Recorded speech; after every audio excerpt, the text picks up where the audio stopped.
Kwa ajili mambo mengi yamesemwa. Nimewasikia from Victory Farms who have come to condole with me. Victory Farms, please stand in elections. I went to the hall because she was doing something we have never seen. Which was because I believe that song depicts clearly who the late Honorable Dr. Phoebe. Good people, I am now going to have been fully done. We thank God for that. Together with DCC, Bwana Koros, the pastor. I've been given 20 minutes to share with you the glorious word of the living God. Na baba akisema left ni wapi? Na akisema right ni all guests, all honors. Village called Gendia. The late grew up together with, and then we have this befitting send-off for Mama. His Excellency, County of Homa Bay has got 8 women leaders. The family reached out to me because my dad is no more, and they requested me to coordinate. Like the bread with thy face to be good.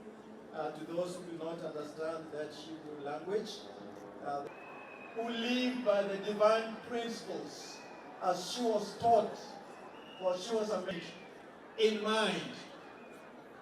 As you order your life, as you do your work. When I was sitting down there, remembering the relationship that I had with her, I felt my life forever. But sin separated us with the death problems. And before I read Revelations, you will see the dying separation must be. And I heard a loud voice from heaven, away every tear from their eyes. Beloved, we have also a painkiller. You cannot sit here because you are in constant pain of the privilege of approaching the throne room of God and receive that you are privilege. But there is a throne room, beloved, and through faith in Christ, we now have a connection with Him that cannot be broken. Nange, who will come and give a quick vote of thanks before we proceed to the reading of the eulogy. Within the reach of my voice, I want you to know that the Bible says that there's a day coming, and God Himself on that day will wipe every tear from their eyes. Their light and rose is coming again. My prayer, my desire, my excellence, and my desire for the team. Beloved, the reason why Jesus came was to destroy him who had the power. Now we know, the Bible says clearly, that if you believe in him. Ndugu zangu wananchi wa Homa Bay, Mheshimiwa Raila Amolo Odinga, Mheshimiwa Baba, ameongea hapa as a patriot, as a Kenyan committed to the progress and success of Kenya. I was also almost tempted to say that I have nothing useful to add. He has said it all, and he has put it well.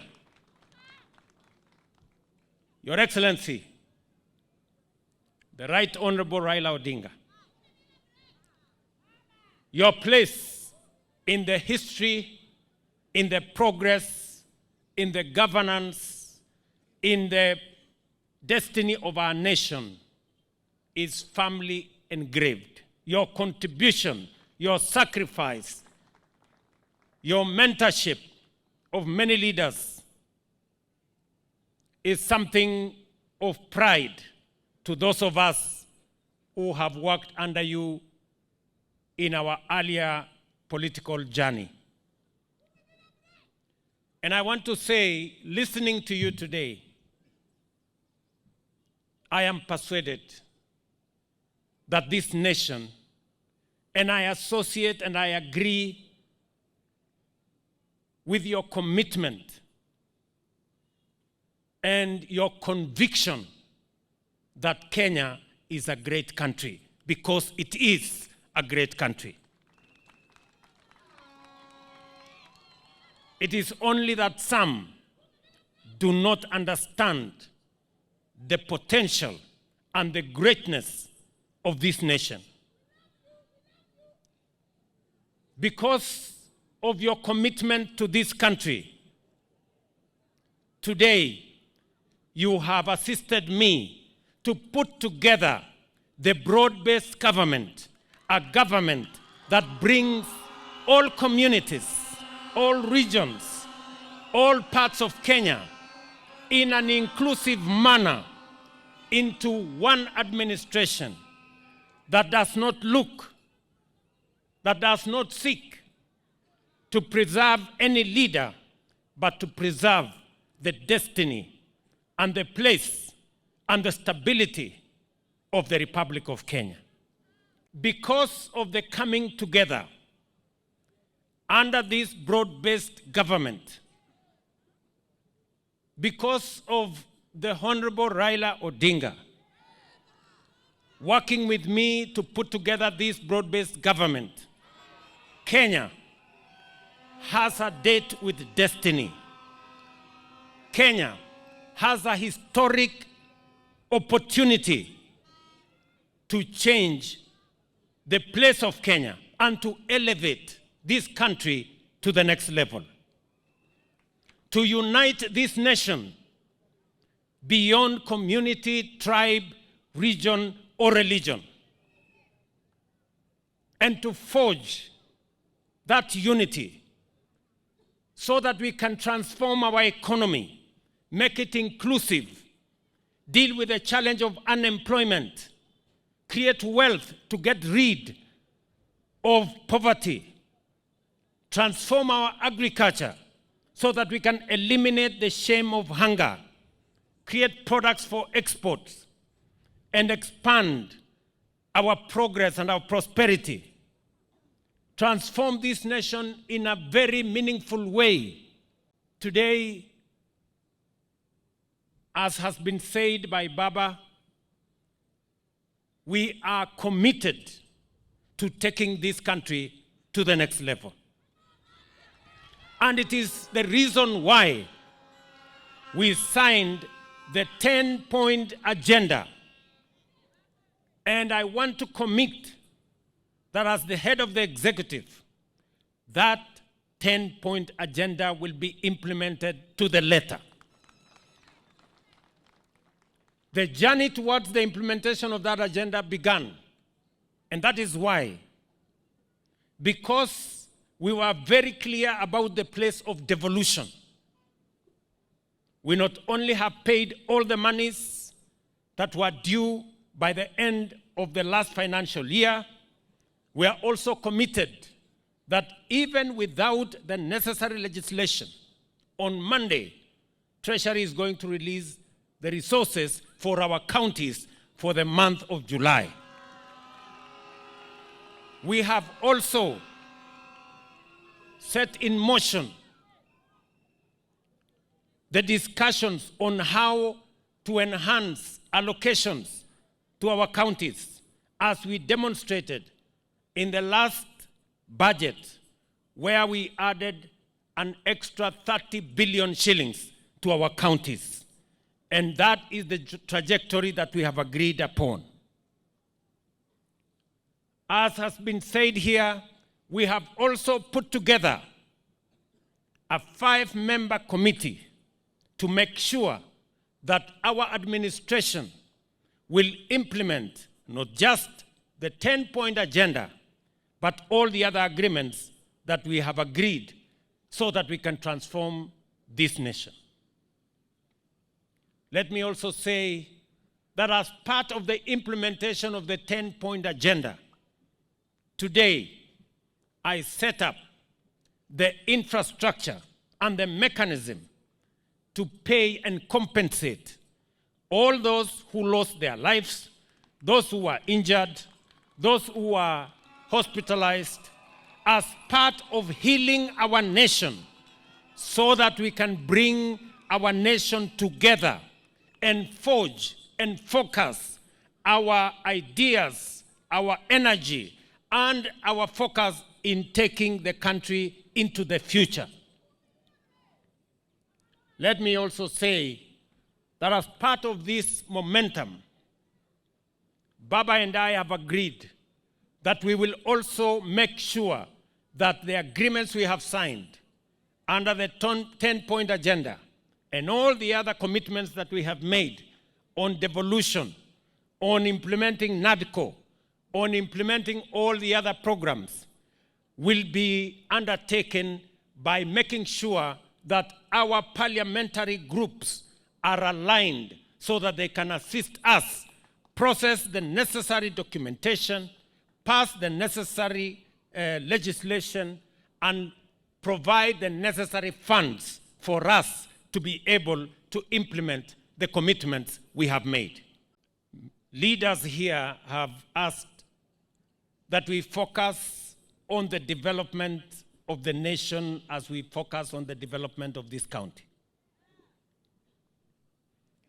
Let me commit that we have provided in this year's budget enhanced resources for the development of this county.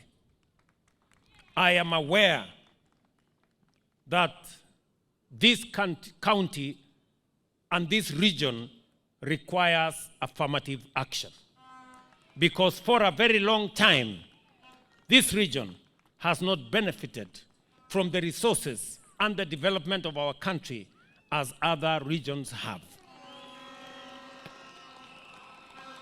It is the reason why we have enhanced the budget, for example, for roads from about 500 million last year to 3.2 billion shillings this year, and another 2 billion shillings will be allocated in the short term, so that we can bring back all the contractors for all the roads that had stalled. I want to commit to you that all the contractors are back. Those which are not back, they will be back. We now have the resources to make sure that we complete the roads that we made our commitment upon in this region. Not just those which are ongoing, but we have also committed to build 5 new roads. We have committed to build 5 new roads in Homa Bay County as part of the process of affirmative action, as part of making sure that we build the necessary infrastructure to underwrite and to form a foundation for the progress and the development of this county and our country, Kenya. I want to say on this occasion that we are not doing trial and error. This is not an exercise of guesswork. We know where we've come from. We know the risks our nation has gone through. And we know what we must do and where we must go so that we can secure the peace, the stability, and the progress of our nation. The naysayers give us space, give us room, and judge us in 2027. And we have said this is going to remain in place up to 2027. After that, we will see where we go to. Even if you are saying one term, so what? The Kenyans who will decide the term, and we will see where we want to go. I am confident when that time comes, we will face Kenyans squarely and tell Kenyans, this is why we did ABCD, this is where we want to go. Utasema yako, tutasema yetu. Tuone Wakenya watamini nani. So hivyo mimi sina wasiwasi. Piga kelele. Piga kelele namna hiyo. Bweka tu. Kongo hiyo ni kama hiyo ngurumo ya chura. Ngurumo ya chura haizui ng'ombe kunywa maji. Ng'ombe itakunywa maji. We will be able to move beyond 2027. I'm confident we will move beyond 2027. Nobody should try to threaten us. We are Kenyans like you are Kenyans. Don't go and say that Kenyans is sectionalized. Sisi ni watu wa bahari. Sisi ni watu wa ziwa, kanda ya ziwa Victoria. Sisi ni watu wa bonde la ufa. Sisi ni watu wa milima. Sisi zote ni wa Kenya. We are all Kenyans. All and every Kenyan matters. It's not a question of blood relationship. Oh, our cousins. You're our cousins. You're our cousins. So those who are your cousins, those who are not your cousins, what are they? Are they not Kenyans? Are they not Kenyans? Don't tell us also that the government has got shareholders. Watu wengine wako na share mingi, wengine wana kidogo, wengine hawana shares. Then why are you collecting taxes from those who don't have shares? Why do you tax them? You collect shares, money from them, and you say they don't deserve services because they did not vote for you. Shame on you. Shame on you. We want to live a civilized society in a civilized manner, in a humane manner. You want Kenyans to be proud as Kenyans. Kenya is a great country. Kenya is a great country. Kenya can transition to a first world. There's no reason why Kenya cannot move the way Kenyans equivalents have done. We can do it when we create enabling environment for Kenyans to thrive. Kenyans can excel. I've seen Kenyans excel elsewhere. I've seen countries much poorer than Kenya transition and become first world. Korea is one. We were in a very serious situation sometime last year. Everybody knows where we were. There was a possibility of Kenya degenerating into a failed state.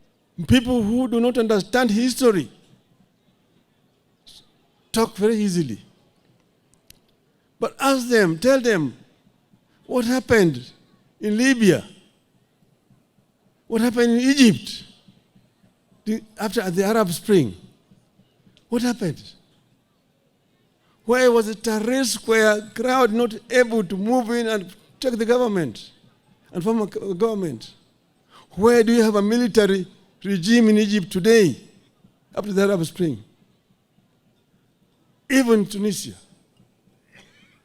People do not really understand. That's why they make it very simple. And it's very easy for them to write articles in newspapers. I read them and I just laugh.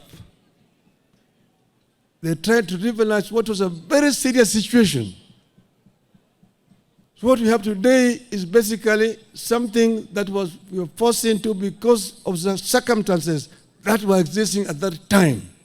I want to invite somebody to tell me their own solution, how this would have been solved. We sacrificed so that there could be peace in this country. And that's the reason why we are here today. I do not regret what we did. We did it in the best interest of our country. And Kenya must move forward.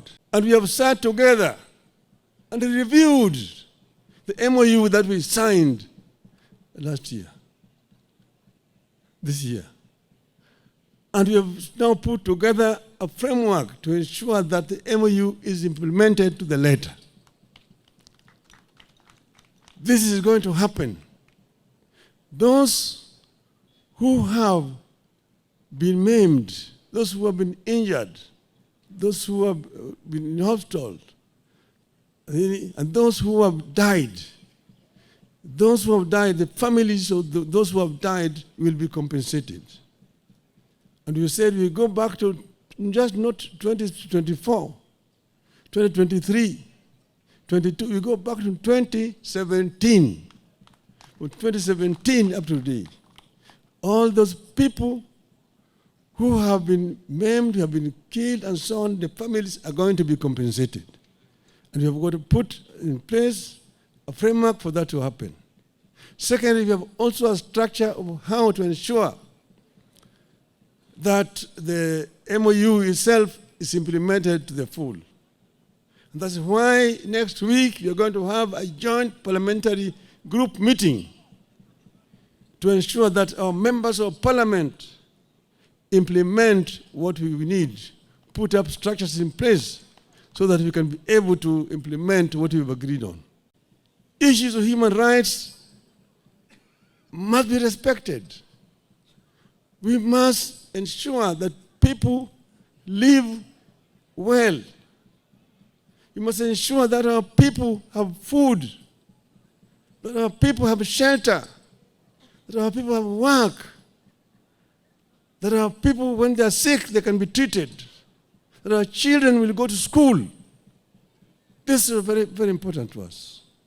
This is very important indeed. And that the cost of living needs to be brought down. And that it must be rule of law. That the security forces are there to protect the people. The police are servants of the people, not masters. The police need to be civil to the population. If you have committed an offense, arrest me. Take me to prison, take me to court, and let the court find me guilty and imprison me. But do not use your own weapon to assassinate me. Don't shoot me. Don't shoot to kill. Don't shoot to kill. Don't shoot to maim. Arrest and charge in a court of law. That's what is called rule of law.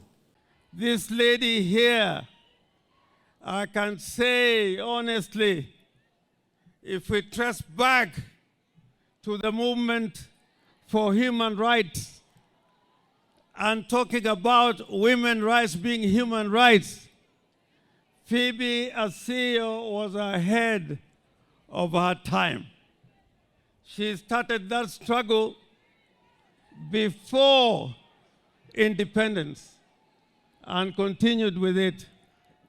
I can say that I'm one of the few people who are privileged to have served with Phoebe Asiyo in Parliament. At the time when Phoebe was first elected in Parliament, it was a very difficult time for women leaders to be in Parliament. I know now Homa Bay has taken the lead. We have more women elected in Homa Bay County more than anywhere else.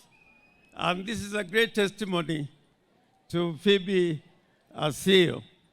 I knew at the time when Phoebe used to take up very serious issues in Parliament.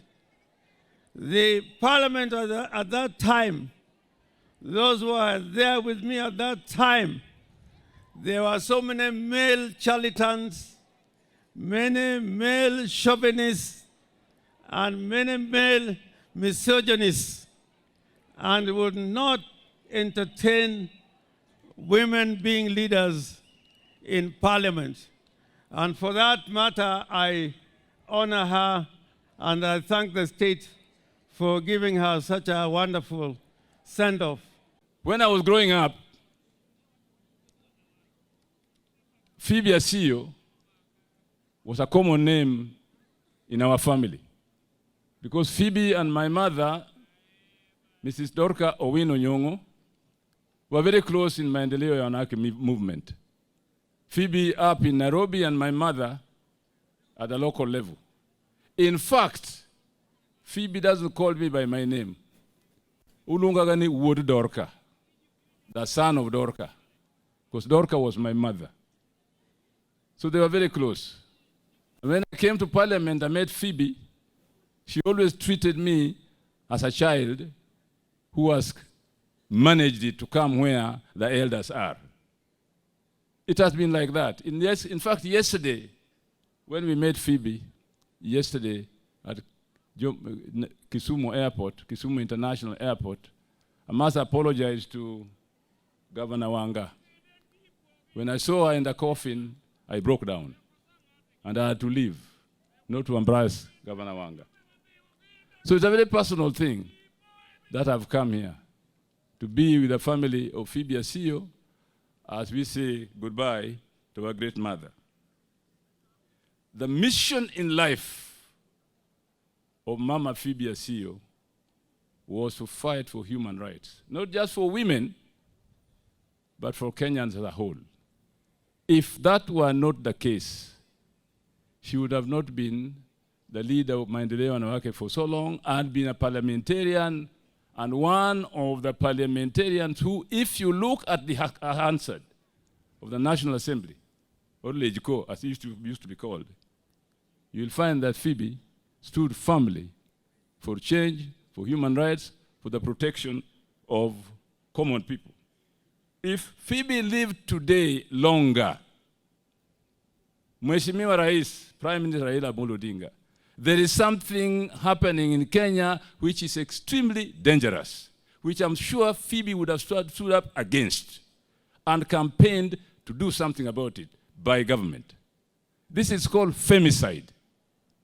If you have been reading the papers or listening to radio, watching television, femicide is increasing in Kenya at arithmetic, geometric progression.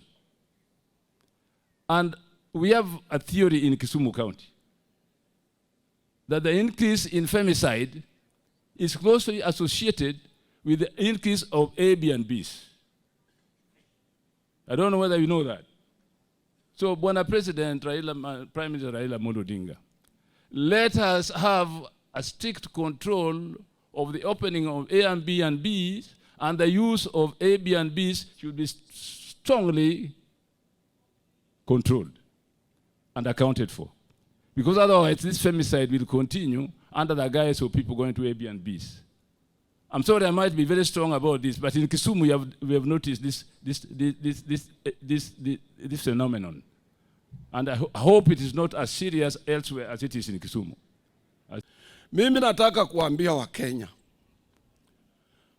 it's better to have a bad government than not to have one. Mjue hiyo maneno. Na ni vizuri muwe na serikali kuliko kutokuwa na serikali, na ninamshukuru shemegi yangu Raila kwa kuleta amani, and you have been sacrificing for this country. Na hii ndio ulifanya ya maana sana. Kiongozi uchaguliwa na Mwenyezi Mungu. Na uwezi kwenda kwa nchi nyingine kubetray nchi yako. Any betrayer has never lived to see what he expected to see. Betrayers kila siku huenda na wakaenda kabisa bila kujulikana. Kenya is big than all of us. Na shida ikitokea, na mimi husema rais, ni watoto wa mama na wafanyikazi ndio wanapata tabu. Kwenda kule Sudan, kwenda Goma kule Congo DRC, kwenda pahali popote kuna shida. Kama una television yako, angalia what is happening in Gaza. Namshukuru Mungu tuwe na serikali, na namshukuru sana. Vijana, viongozi vijana, mimi nataka kuhakikishia. Juzi Raila Amolo Odinga alikuwa Young Turk, Orengo alikuwa Young Turk, Lawrence Sifuna ambaye ni mjomba wa Sifuna, Edwin alikuwa Young Turk katika bunge. Na sasa ni nani ana password? Ukisema nyinyi mna password ya politics ya Kenya, mnajidanganya. We will hold on a password of leadership in 2027 and so many years to come. Password ya leadership iko na Raila Amolo Odinga, password iko na Musalia Mudavadi, password iko na Hassan William Samoei Ruto. Waambiwa hivyo, nimesoma gazeti ya Nation inasema Western Kenya there are Young Turks. Wachunge password, sisi ndio tuko nayo. Washanzi sana. Thank you.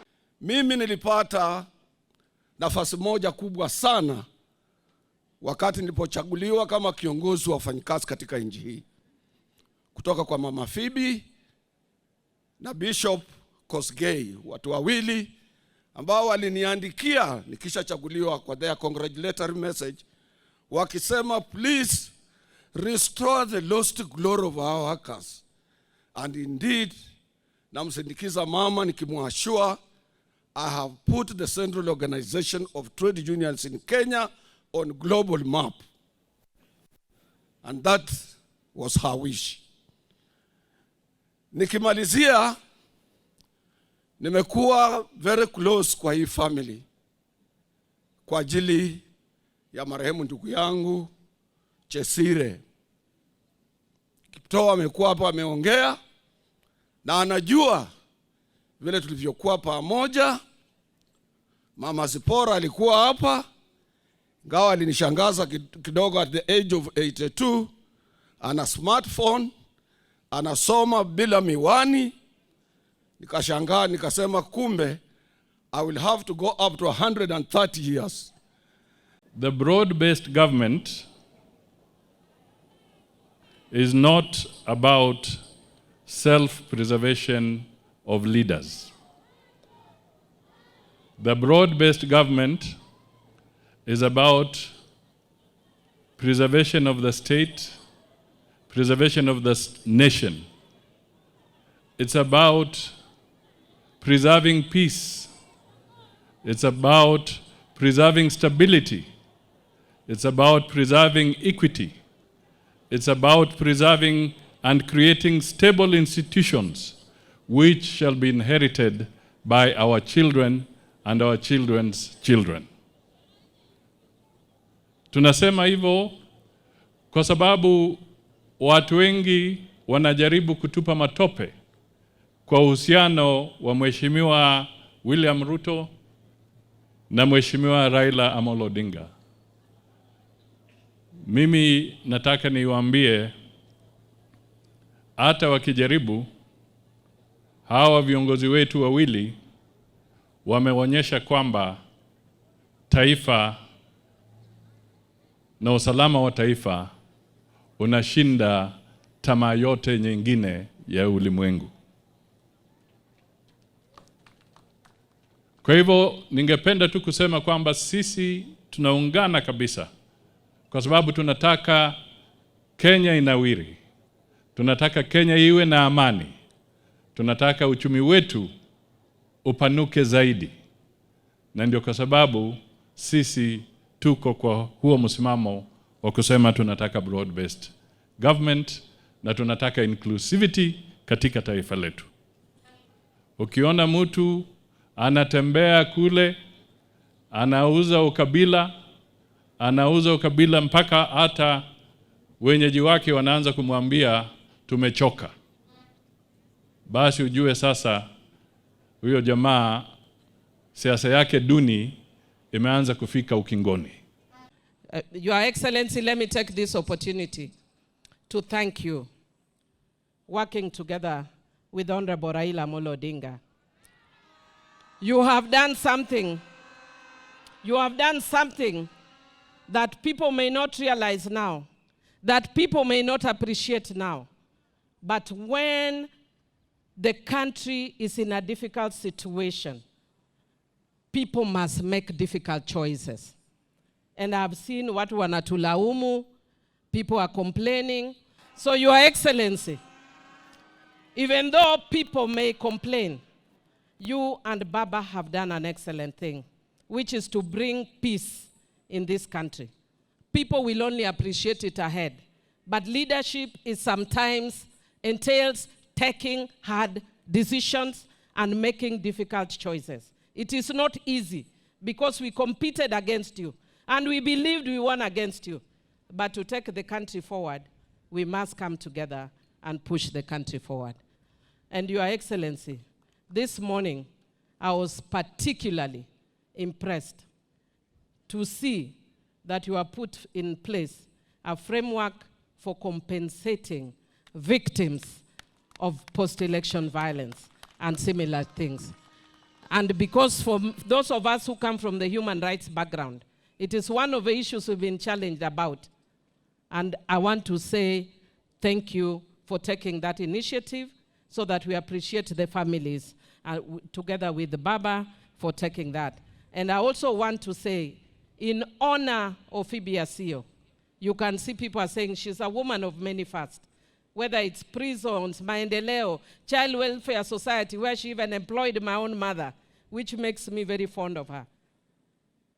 She is the first woman who brought affirmative action. Your Excellency, in her honor, in your time, the women of Kenya are requesting the 2/3 to be realized. Thank you, and may Mama's soul rest in eternal peace. Nyasaye oket Phoebe kamalere polomalo. And I want to thank Baba Raila Odinga for seconding me to work with you to resuscitate and revive the economy of this country. And I want to commit that that is the work that we are doing with Your Excellency the President. I am happy that Your Excellency, you have agreed with the Prime Minister that we are going to do something that has never happened in this continent. That people who have suffered in the hands of the law enforcement officers, those who have lost their lives before, those who have been injured, the victims of brutality, are going to receive compensation. And you have instructed me, Your Excellency, that I make funds available. I just want to commit here that funds will be available to compensate those who have suffered in the hands of law enforcement officers, so that we can open a new chapter in this country, a chapter of the rule of law and a chapter of respect to human rights. Your Excellency, we are fortunate that God has put us in leadership at the same time. What then is a mission of our generation? The mission of our generation must be to expel negativity, be it negative ethnicity or negative patriotism. Your Excellency, we are very proud that we extinguished that theory of shareholding in government, and now we have a broad-based government where every Kenyan feels at home. We must also deal with negativity where senior leaders from this republic go to foreign lands and badmouth their country.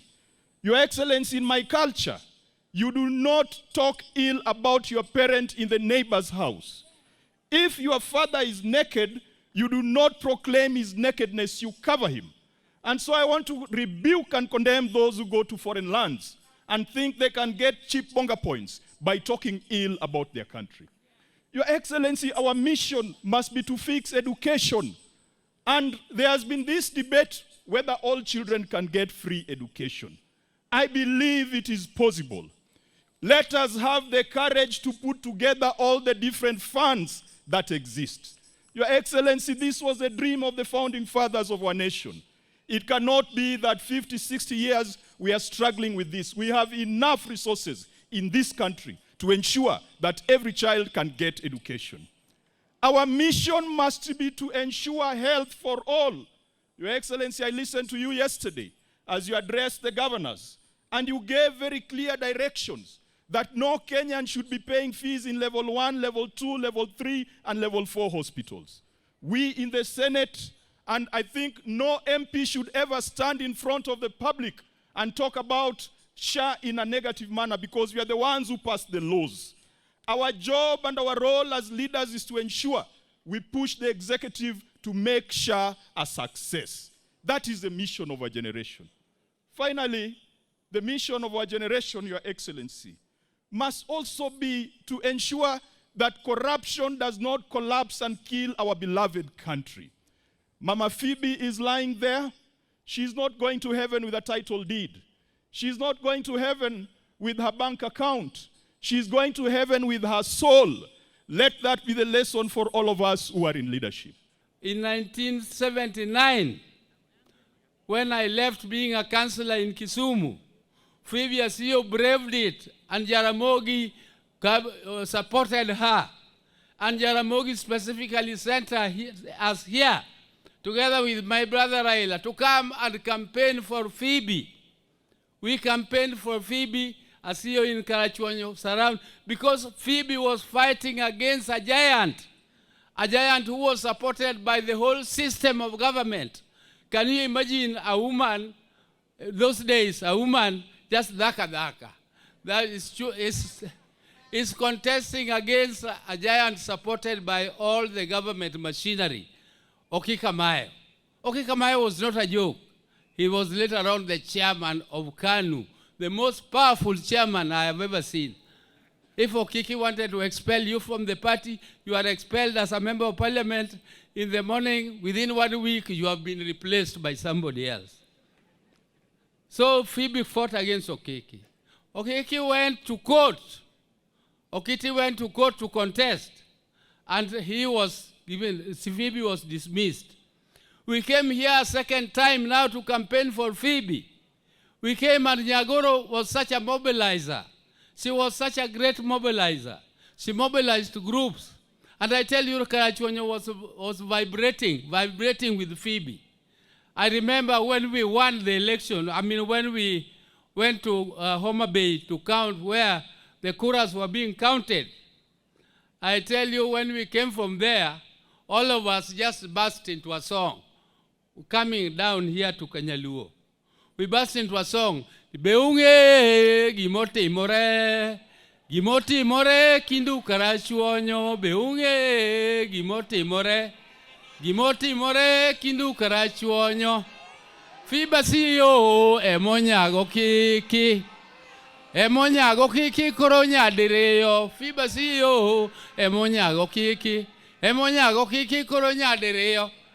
And Nyagoro was an orator. She was an orator of unequaled, there was unmatched orator. And when I joined parliament in 1994, I found her fighting for women's rights in parliament. And it was difficult because the first bill she brought there, people were saying, these women's rights, they went to Beijing, this Beijing women, what will they achieve? They will achieve nothing. But Nyagoro persisted and they fought, and now the women are where they are up there. They have not achieved the 30%, but I'm sure they will soon achieve that 30%. Because of the coming together under this broad-based government, because of the Honorable Raila Odinga working with me to put together this broad-based government, Kenya has a date with destiny. Kenya has a historic opportunity to change the place of Kenya and to elevate this country to the next level. To unite this nation beyond community, tribe, region, or religion, and to forge that unity so that we can transform our economy, make it inclusive, deal with the challenge of unemployment, create wealth to get rid of poverty, transform our agriculture so that we can eliminate the shame of hunger, create products for exports, and expand our progress and our prosperity. Transform this nation in a very meaningful way